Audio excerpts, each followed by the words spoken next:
ರೆಸ್ಲರ್ಗಳಾದ ವಿನೇಶ್ ಫೋಗಟ್ ಮತ್ತು ಬಜರಂಗ್ ಪೂನಿಯಾ ಇಬ್ಬರು ಕೂಡ ನಿನ್ನೆಷ್ಟೇ ಕಾಂಗ್ರೆಸ್ ಸೇರ್ಪಡೆಯಾದರು. ಈ ಬೆನ್ನಲ್ಲೇ ವಿನೇಶ್ಗೆ ಟಿಕೆಟ್ ಘೋಷಣೆಯೂ ಆಗಿದೆ. ಪೂನಿಯಾಗೆ ಪಕ್ಷದಲ್ಲಿ ಪ್ರಮುಖ ಸ್ಥಾನ ನೀಡಲಾಗಿದೆ. ಈ ವಿಚಾರವಾಗಿ ಲೈಂಗಿಕ ಕಿರುಕುಳ ಆರೋಪಿ ಮಾಜಿ ಸಂಸದ ಬ್ರಿಜ್ ಭೂಷಣ್ ಸಿಂಗ್ ಸಿಡಿದೆದ್ದಿದ್ದಾರೆ. ರೆಸ್ಲರ್ಗಳು ಪ್ರತಿಭಟನೆ ಆರಂಭಿಸಿದ ದಿನವೇ ಇದರ ಹಿಂದೆ ಕಾಂಗ್ರೆಸ್ ಪಾತ್ರ ಇದೆ ಅಂತ ಹೇಳಿದ್ದೆ ಈಗ ಅದೇ ನಿಜವಾಗಿದೆ. ಕಾಂಗ್ರೆಸ್ ಸಂಚಿನ ವಿಚಾರವಾಗಿ ವಿನೇಶ್ ಮತ್ತು ಬಜರಂಗ್ ದಾಳವಾಗಿದ್ರು ಅಂತ ಬ್ರಿಜ್ ಭೂಷಣ್ ವ್ಯಾಖ್ಯಾನಿಸಿದ್ದಾರೆ.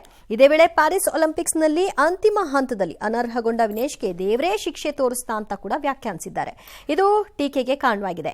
ಇನ್ನು ಜಮ್ಮು ಕಾಶ್ಮೀರವನ್ನ ಕಾಂಗ್ರೆಸ್ ನ್ಯಾಷನಲ್ ಕಾನ್ಫರೆನ್ಸ್ ಪಿಡಿಪಿ ಪಕ್ಷಗಳ ಕುಟುಂಬಗಳೇ ದೋಚುತ್ತಿವೆ ಅಂತ ಕೇಂದ್ರ ಗೃಹ ಸಚಿವ ಅಮಿತ್ ಶಾ ಆಪಾದಿಸಿದ್ದಾರೆ.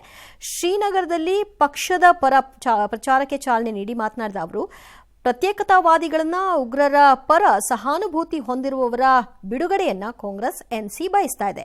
ಅವರಿಂದ ಆ ಪಕ್ಷಗಳಿಗೆ ಲಾಭ ಅಂತ ಕಿಡಿಕಾರಿದ್ದಾರೆ. ಬಿಜೆಪಿ ಅಧಿಕಾರಕ್ಕೆ ಬಂದ್ರೆ ಜಮ್ಮು ಕಾಶ್ಮೀರಕ್ಕೆ ಮತ್ತೆ ರಾಜ್ಯ ಸ್ಥಾನಮಾನ ನೀಡೋದು ಖಚಿತ ಅಂತ ಘೋಷಣೆ ಮಾಡಿದ್ದಾರೆ. ಕಾರ್ಗಿಲ್ ಯುದ್ಧ ನಡೆದ 25 ವರ್ಷಗಳ ನಂತರ ಪಾಕ್ ಪಾತ್ರದ ಬಗ್ಗೆ ಅಲ್ಲಿನ ಸೈನ್ಯಾಧಿಕಾರಿಗಳು ಬಹಿರಂಗ ಹೇಳಿಕೆಯನ್ನು ಕೊಟ್ಟಿದ್ದಾರೆ. ರಾವಲ್ಪಿಂಡಿಯಲ್ಲಿ ನಡೆದ ಡಿಫೆನ್ಸ್ ಡೇ ಕಾರ್ಯಕ್ರಮದಲ್ಲಿ ಮಾತನಾಡಿದ army chief general awesome Munir, Bharat Pak ಮಧ್ಯೆ ನಡೆದ 1948, 1965 ಮತ್ತು 1971ರ ಯುದ್ಧ, ಕಾರ್ಗಿಲ್ ಯುದ್ಧ, ಸಿಯಾಚಿನ್ ಘರ್ಷಣೆಯಲ್ಲಿ ಸಾವಿರಾರು ಯೋಧರು ಪ್ರಾಣತ್ಯಾಗ ಮಾಡಬೇಕಾಗಿ ಬಂತು ಅಂತ ಹೇಳಿದ್ದಾರೆ. ಈ ಮೂಲಕ ಕಾರ್ಗಿಲ್ ಯುದ್ಧದಲ್ಲಿ ಪಾಕ್ ಸೈನ್ಯ ತಮ್ಮ ಪಾತ್ರವನ್ನು ಒಪ್ಪಿಕೊಂಡಂತೆ ಆಗಿದೆ. ಇದಕ್ಕೆ ಸಂಬಂಧಿಸಿದ ವಿಡಿಯೋ ಕೂಡ ಈಗ ವೈರಲ್ ಆಗಿದೆ. ಮಣಿಪುರದಲ್ಲಿ ಭಾರೀ ಹಿಂಸಾಚಾರ ಶುರುವಾಗಿದೆ. ಕಳೆದ ಕೆಲ ದಿನಗಳಿಂದ ಡ್ರೋನ್ ಬಾಂಬ್ ದಾಳಿಗೆ ತತ್ತರಿಸಿದೆ. ಇದೀಗ ಜಿರಿಬಾಂಬ್ ಎಂಬಲ್ಲಿ ನಡೆದ ಘರ್ಷದಲ್ಲಿ 6 ಮಂದಿ ಬಲಿಯಾಗಿದ್ದಾರೆ. ಮಲಗಿದ್ದ ವ್ಯಕ್ತಿಯನ್ನು ದುಷ್ಕರ್ಮಿಗಳು ಗುಂಡಿಟ್ಟು ಕೊಂದು ಹಾಕಿದ್ದಾರೆ. ಈ ವೇಳೆ ನಡೆದ ಗುಂಡಿನ ಚಕಮಕಿಯಲ್ಲಿ 5 ಶಸ್ತ್ರಧಾರಿಗಳು ಹತ್ಯೆಯಾಗಿದ್ದಾರೆ.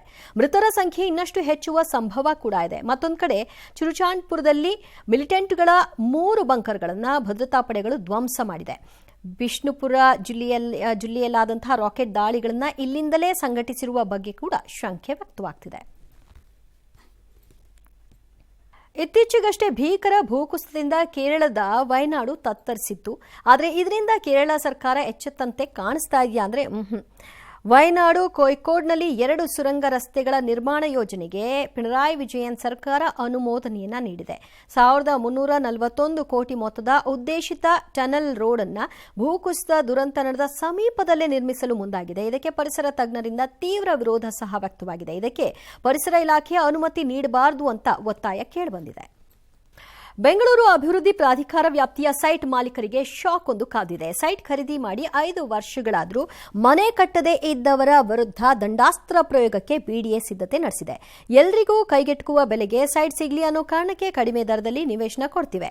ಆದರೆ ಕೆಲವರು ನಿವೇಶನಗಳನ್ನು ಹೆಚ್ಚಿನ ದರಕ್ಕೆ ಮಾರೋ ಉದ್ದೇಶ ಹೊಂದಿದ್ದಾರೆ. ಇದಕ್ಕಾಗಿಯೇ ತಮ್ಮ ಪ್ರಭಾವ ಬಳಸಿ ಕುಟುಂಬಸ್ಥರು, ಸಂಬಂಧಿಕರು, ಸ್ನೇಹಿತರ ಹೆಸರಿನಲ್ಲಿ ನಿವೇಶನ ಪಡ್ಕೊಳ್ತಿದ್ದಾರೆ.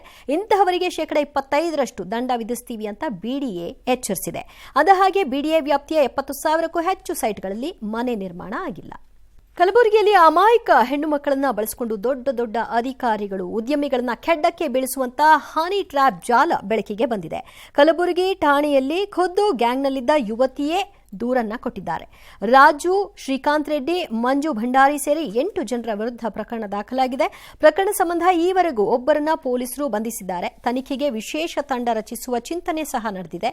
ಆರೋಪಿಗಳು ಸಾಮಾಜಿಕ ಜಾಲತಾಣದ ಮೂಲಕ ಯುವತಿಯರನ್ನ ಪರಿಚಯ ಮಾಡಿಕೊಂಡು ಹಣದ ಆಮಿಷ ತೋರಿಸ್ತಾ ಇದ್ರು. ಯುವತಿಯರಿಗೆ ದೊಡ್ಡ ಉದ್ಯಮಿಗಳು, ಅಧಿಕಾರಿಗಳ ಜೊತೆ ಪಲ್ಲಂಗ ಹಂಚಿಕೊಳ್ಳುವಂತೆ ಮಾಡ್ತಾ ಇದ್ರು. ಇದರ ಫೋಟೋ, ವಿಡಿಯೋ ರೆಕಾರ್ಡ್ ಮಾಡಿಕೊಂಡು ಬ್ಲಾಕ್ ಮೇಲ್ ಮಾಡಿ ಲಕ್ಷ ಹಣ ವಸೂಲಿ ಮಾಡಿಕೊಳ್ತಿದ್ರು ಎನ್ನಲಾಗಿದೆ. ಈ ಹನಿ ಟ್ರ್ಯಾಪ್ನಿಂದಾಗಿ ಉದ್ಯಮಿ ವಿನೋದ್ 40 ಲಕ್ಷ ರೂಪಾಯಿ ಕಳೆದುಕೊಂಡದ್ದು ಪೊಲೀಸರು ತನಿಖೆಯನ್ನು ನಡೆಸಿದ್ದಾರೆ. Welcome back. ಮಾಜಿ ಪ್ರೊಬೇಷನರ್ ಐಎಎಸ್ ಅಧಿಕಾರಿ ಪೂಜಾ ಖೇಡ್ಕರ್ಗೆ ಕೇಂದ್ರ ಸರ್ಕಾರ ಬಿಗ್ ಶಾಕ್ ಕೊಟ್ಟಿದೆ. ಆಕೆಯ ಐಎಎಸ್ ಸರ್ವಿಸ್ನಿಂದ ವಜಾ ಮಾಡಿದೆ. ಐಎಎಸ್ ಪ್ರೊಬೇಷನರಿ ರೂಲ್ಸ್ 1954ರ ಪ್ರಕಾರ ಪೂಜಾ ಖೇಡ್ಕರ್ ವಿರುದ್ಧ ಕೇಂದ್ರ ಸರ್ಕಾರ ಕ್ರಮ ತೆಗೆದುಕೊಂಡಿದೆ. ತಕ್ಷಣದಿಂದಲೇ ಈ ಆದೇಶ ಜಾರಿಗೆ ಬಂದಿದೆ. ಪುಣೆಯಲ್ಲಿ ಸಹಾಯಕ ಡಿಸಿ ಆಗಿದ್ದ ಸಂದರ್ಭದಲ್ಲಿ ಅಧಿಕಾರ ದುರ್ಬಳಕೆ ಆರೋಪ, ನಂತರ ಯುಪಿಎಸ್ಸಿಗೆ ತಪ್ಪು ಪ್ರಮಾಣ ಪತ್ರ ಸಲ್ಲಿಸಿದ ಆರೋಪ ಈಕೆಯ ವಿರುದ್ಧ ಕೇಳಿಬಂದಿದೆ. ರಾಜ್ಯದಲ್ಲಿ ಗಣೇಶ ಹಬ್ಬದ ಸಂಭ್ರಮ ಸಡಗರ. ಇದರ ಮಧ್ಯೆ ಹುಬ್ಬಳ್ಳಿಯ ಇಎಸ್ಐ ಆಸ್ಪತ್ರೆಯಲ್ಲಿ ಗಣಪತಿ ಇಡಲು ಅಧಿಕಾರಿಗಳು ಅನುಮತಿ ನೀಡಿಲ್ಲ ಅನ್ನೋ ಆರೋಪ ಹಿಂದೂ ಸಂಘಟನೆಗಳ ಪ್ರತಿಭಟನೆಗೆ ಕಾರಣ ಆಯಿತು. ಆದರೆ ಈ ಆರೋಪವನ್ನು ಆಸ್ಪತ್ರೆಯ ಎಂಡಿ ಯುನೂಸ್ ನಿರಾಕರಿಸಿದ್ರು. ಇದೆಲ್ಲ ಸುಳ್ಳು, ವಜಾ ಆದ ಸಿಬ್ಬಂದಿ ಮಾಡಿದ ಕಿಡಿಗೇಡಿ ಕೆಲಸ ಇದು ಅಂತ ದೂಷಿಸಿದ್ರು. ಗಣಪತಿ ಹಬ್ಬ ಮಾಡ್ತೀವಿ ಅಂದ್ರು. ಕಡೆಗೆ ಹಿಂದೂಪರ ಸಂಘಟನೆಗಳ ಸಮ್ಮುಖದಲ್ಲೇ ಗಣೇಶ ಪ್ರತಿಷ್ಠಾಪನೆ ಸಹ ಮಾಡಿದ್ರು. ಈ ಮಧ್ಯೆ ಈದ್ಗಾ ಮೈದಾನದಲ್ಲಿ ಯಾವುದೇ ವಿವಾದ ಗಲಾಟೆ ಇಲ್ಲದೆ ಸಾಂಘವಾಗಿ ಸಡಗರದ ನಡುವೆ ಗಣೇಶೋತ್ಸವ ನಡೆಯಿತು. ಕೇಂದ್ರ ಸಚಿವ ಪ್ರಹ್ಲಾದ್ ಜೋಶಿ ಕೂಡ ಕುಣಿದು ಕುಪ್ಪಳಿಸಿದರು. ಮೈಸೂರಿನಲ್ಲಿ ದಸರೆಗೆ ಬಂದಿರುವ ಗಜಪಡೆಗೆ ವಿಶೇಷ ಪೂಜೆ ಸಲ್ಲಿಸಲಾಯಿತು. ಇನ್ನು ಬೆಂಗಳೂರಿನ ಪಬ್ಲಿಕ್ ಟಿವಿ ಮುಖ್ಯ ಕಚೇರಿಯಲ್ಲಿ 12ನೇ ವರ್ಷದ ಗಣೇಶ ಪ್ರತಿಷ್ಠಾಪನಾ ಮಹೋತ್ಸವ ನಡೆಯಿತು.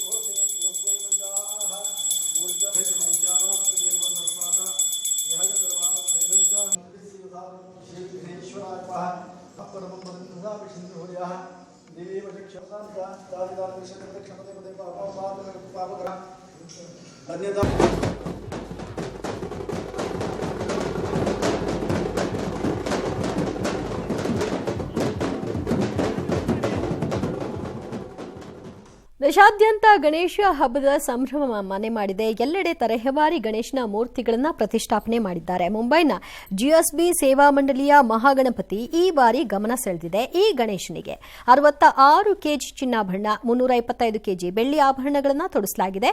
ಬರೋಬ್ಬರಿ 400 ಕೋಟಿ ರೂಪಾಯಿಯ ವಿಮೆ ಮಾಡಿಸಲಾಗಿದೆ. ಇದು ದೇಶದ ಸಿರಿವಂತ ಗಣಪ ಎಂಬ ಖ್ಯಾತಿಗೆ ಪಾತ್ರವಾಗಿದೆ.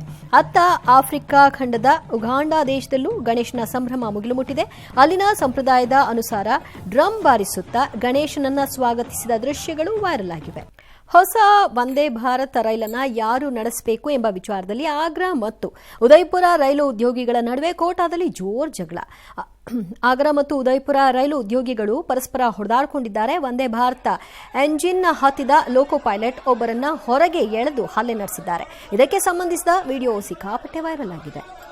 ಊಟ ಇಲ್ಲ ಅಂದ ಒಂದೇ ರೀಸನ್ಗೆ ಪಾನಮತ್ತ ಚಾಲಕನೊಬ್ಬ ಹೋಟೆಲ್ಗೆ ಟ್ರಕ್ ಅನ್ನ ನುಗ್ಗಿಸಲು ಯತ್ನಿಸಿದಂತಹ ಘಟನೆ ಪುಣೆಯಲ್ಲಿ ನಿನ್ನೆ ರಾತ್ರಿಯಾಗಿದೆ.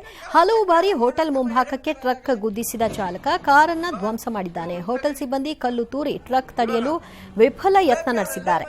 ಕಡೆಗೆ ಪೊಲೀಸರು ಬಂದು ಟ್ರಕ್ ಚಾಲಕನನ್ನ ವಶಕ್ಕೆ ಪಡೆದಿದ್ದಾರೆ. ಯಾಗಿ ತುಫಾನ್ಗೆ ಚೀನಾ ತತ್ತರಿಸಿದೆ. ಗಂಟೆಗೆ 234 ಕಿಲೋಮೀಟರ್ ವೇಗದಲ್ಲಿ ಬೀಸಿದ ಗಾಳಿಗೆ ವಾಹನಗಳ ಸಮೇತ ಜನ ತರಗೆಲೆಯ ರೀತಿ ಹಾರಿ ಹೋಗಿದ್ದಾರೆ. ಶೆಡ್ಗಳೆಲ್ಲ ಗಾಳಿಗೆ ಹಾರಿವೆ. ಅಲ್ಲೋಲ ಕಲ್ಲೋಲದ ಸ್ಥಿತಿ ನಿರ್ಮಾಣವಾಗಿದೆ. ಗಾಳಿಯ ಹೊಡೆತದಿಂದ ಏನೆಲ್ಲ ಆಗಿದೆ ಅನ್ನೋದನ್ನ ಹೇಳೋಕ್ಕಿಂತ ಈ ದೃಶ್ಯವೇ ಅವೆಲ್ಲವನ್ನು ವಿವರಿಸಿದೆ. ಬೋಯಿಂಗ್ ಸಂಸ್ಥೆ ಮೊದಲ ಬಾರಿಗೆ ನಡೆಸಿದ ಅಂತರಿಕ್ಷ ಮಾನವ ಸಹಿತ ಪ್ರಯೋಗ ಅರ್ಧದಲ್ಲೇ ಮುಗಿದಿದೆ. ಸುನಿತಾ ವಿಲಿಯಮ್ಸ್ ಸೇರಿ ವ್ಯೋಮಗಾಮಿಗಳೊಂದಿಗೆ ಅಂತರಿಕ್ಷಕ್ಕೆ ತೆರಳಿದ್ದ ಸ್ಟಾರ್ ಲೈನರ್ ಕ್ಯಾಪ್ಸೂಲ್ ಇದೀಗ ವ್ಯೋಮಗಾಮಿಗಳಿಲ್ಲದೆ ವಾಪಸ್ಸಾಗಿದೆ. ಅಮೆರಿಕ ಕಾಲಮಾನ ಪ್ರಕಾರ ಶುಕ್ರವಾರ ರಾತ್ರಿ ಸುರಕ್ಷಿತವಾಗಿ ಭೂಮಿಗೆ ಹಿಂದಿರುಗಿದೆ. ಫೆಬ್ರವರಿಯಲ್ಲಿ ಸುನಿತಾ ವಿಲಿಯಮ್ಸ್ ಮತ್ತು ಬುಚ್ ವಿಲ್ಮರ್ ಅವರನ್ನ ಭೂಮಿಗೆ ಕರೆತರಲು ನಾಸಾ ಪ್ಲಾನ್ ನಡೆಸಿದೆ.